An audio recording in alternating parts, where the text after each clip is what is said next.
There was just an onslaught of leaks regarding Xbox and some of their events, along with their exclusive games. And I'm not just talking about E3, I'm also talking about huge games that a lot of people are waiting on. Let's get into what insiders and Xbox executives are saying when it comes to the future of Xbox.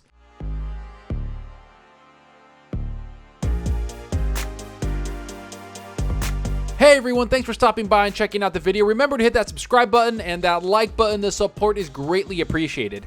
And if you want to be notified when new content drops, hit that small bell icon also. But enough of those shameless plugs. Let's talk about this crazy amount of news that not only insiders are talking about, but also Xbox executives. One of which is the head of Xbox Game Studios, Matt Booty, who recently in an interview talks about the studios and what we should expect from them going forward. He mentions that there's a lot of factors when it comes to game development and how the situation going on around the world has really hurt the development cycle of the games being built, which to me indicates that a lot of these games we're waiting on might be a longer way out than we thought. And it's something that multiple insiders mentioned when they took to Twitter to help us fill in the blanks of what Matt Booty and the executives are talking about, some of which are very reputable people. And the first person I want to mention has to be Clobriel, who we've talked about multiple times on this channel. He's a very reputable insider and always hints at things Xbox might be doing. And the first thing he mentions is Matt Booty and what we can expect from Xbox Game Studios. Here's what's said on his Twitter. Summarizing the day a bit, Matt Booty. Pandemic has impacted / delayed especially new IP development at Xbox Game Studios. Join Microsoft Bethesda conference in a few weeks. Studios at Xbox Game Studios and Bethesda have their creative freedom. Jason Schreier. Starfield rumored release date later in 2022. Okay, so the first thing I want to talk about has to be the pandemic and how it really delayed a lot of things around the gaming world. This is obvious, and if you've been paying attention to any form of production around the world, you know that everyone is affected by the situation going on right now. And it looks like it's especially hurt studios that are trying to make new IPs in the Xbox Game Studio family, which if you're paying attention is a lot of studios. Think about this for just 1 second. We have developers making Fable, which might not be a new IP, but it's a brand new game and a reboot of a franchise that's been long gone. So basically, Playground Games is working on a brand new game they've never made before, which is the closest thing you can get to making a new IP. Next up is Avowed with Obsidian Entertainment, who again is a very talented studio, but is working on a brand new IP. The game might be from the universe of Pillars of Eternity, but you better believe it's a brand new IP. There's going to be new mechanics, enemies, world, story, lore, and characters. It's a huge RPG that will take a lot of time to make. Throw in the Initiative, who is making a brand new Perfect Dark game, which is basically a new IP, Compulsion Games, In Exile, and you can see that a lot of the first-party studios at Xbox are making brand new AAA games that will take some time to make. And from what Matt Booty is saying in the interview, this development was hurt last year and it's going to take a little while for these studios to catch up in the development cycle. So don't expect these games to come out anytime soon. Does it suck? Of course it does, but I would rather have a complete game and a game ready to be launched than something that has been cutting corners to get out. Which brings me to Jason Schreier and what he had to say about Starfield, which again is a brand new IP being made by Xbox and Bethesda. Here's what he had to say about the whole situation and when we should expect the game. Now, Jason Schreier is a pretty reputable person and he has a lot of contacts within the gaming world, so I take what he says pretty seriously. And this is what he was saying to someone that was talking about Starfield being done. Here's who he's responding to. Apparently, Starfield has been pretty much done since September of last year. BGS has spent this year polishing it and refining the next-gen port.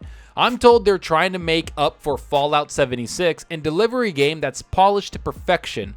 Coming this year, watch. This is what Jason said in response to this. Rumors like this keep floating around, but Starfield is nowhere near done. According to several people familiar with development, it'll be at E3, but the planned release date I've heard is way later than most people expect. Sharing this so that folks keep their expectations in check. What people might not realize is that the bulk of Bethesda Game Studios, including the MD office, was working on Fallout 76 until it launched. Starfield's team was very small until 2019, Rumors that the game was planned for 2020 or far into production then are just not true. Let me make this very clear. Bethesda's plan is to tease a release date for Starfield at E3. That date is in late 2022. I'll leave the specifics to them, but please keep your expectations in check and refrain from sending death threats when the other rumors turn out to be false.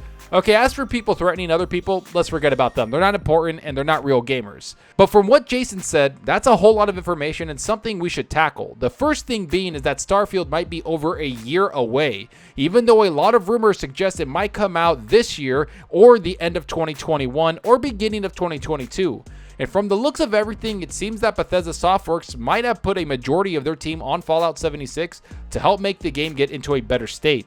Because we have to remember, when that game launched, it was destroyed by gamers, media, and pretty much everyone. Because, to be frank, it deserved that type of criticism it got. So it makes sense that Bethesda put their top people on the game to help push it into a state that is respectable, which is where the game is at today, with a pretty big community and a lot of people playing it. Now with that said, we have to think about Starfield and what that means for gamers and the developers working on the game. The first thing is that the game will probably be shown at E3 this year on the Xbox stage. It's something that we have heard about for a very long time. And this goes back to what Clobriel said in his tweet when he mentioned that there's going to be a joint Microsoft Bethesda conference in the next few weeks. Remember everyone, this new Bethesda and Xbox partnership is very new, so Xbox and Bethesda wants to show to everyone that they're on the same page. This means showing Starfield on the Xbox stage and having the game be announced as an Xbox exclusive. And it's something that I bet we see on the E3 stage, with everyone indicating that Xbox and Bethesda are basically one and the same. The only difference is that Bethesda is going to continue to be run the way they were, and Xbox is just going to provide them funding and support that they need. Which makes me think that this E3 is going to be very telling for a lot of people, especially Xbox and yes, Sony. Because if the pandemic affected people working on new titles and developers all over the industry, we have to assume that extends to Sony. And from the looks of it, Sony hasn't even hinted or talked about an event happening this summer. All the while, Xbox and Bethesda have hinted and even confirmed that there will be a show this summer, even if it's just E3. But if you look at Sony, they have gone a full 2 years before without a single show. Remember when they backed out of E3 and decided to basically take a year off from announcing new things? That's something that I think people need to realize, that Sony might not announce anything this year when it comes to a huge event. Now, if they come out tomorrow and say they have this summer event planned, I'll be excited and happy to see the new games. But I wouldn't put it past them if they make a state of play and just call it a day and show what they're bringing out in the next year.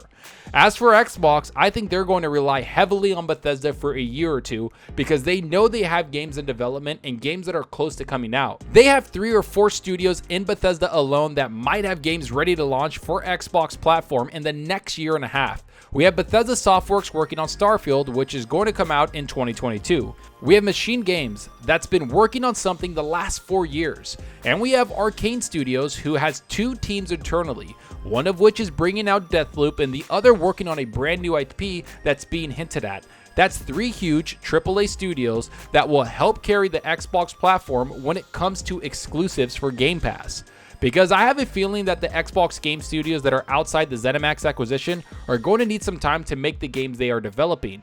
And I think Matt Booty basically telling everyone that the situation happening around the world hurt their development cycle is a direct answer to that. And while I hope they release games like Halo Infinite flawlessly and bring out Forza Horizon 5 this year, I think that Obsidian, The Initiative, inXile, Compulsion, and all the other new studios that have been building a team for the last several years, they're the ones that will be hurt the most and might need more time than usual to make the games they're making. Either way, these leaks were insane, and it was just a flood of information being put on social media from very credible people. Let's hope we get some other great news when it comes to gaming, because E3 is just around the corner, and I can't wait to see what Xbox and other publishers bring to the event.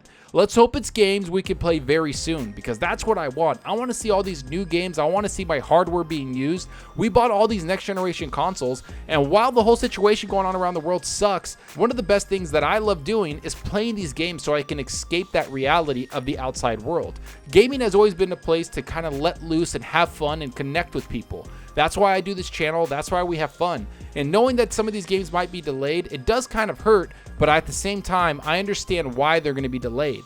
So let's be patient, let's understand what's happening, and let's hope Sony and Xbox and Bethesda and all the publishers in gaming can bring out their games in a great state that we can enjoy, and maybe we'll get some surprises at the end of this year, but so far it's looking like 2022 might be the big year for gaming that we've all been waiting for. But enough of what I think about all of this, tell me what you think about all of this. Are you surprised about Starfield being released in 2022 or being released in late 2022?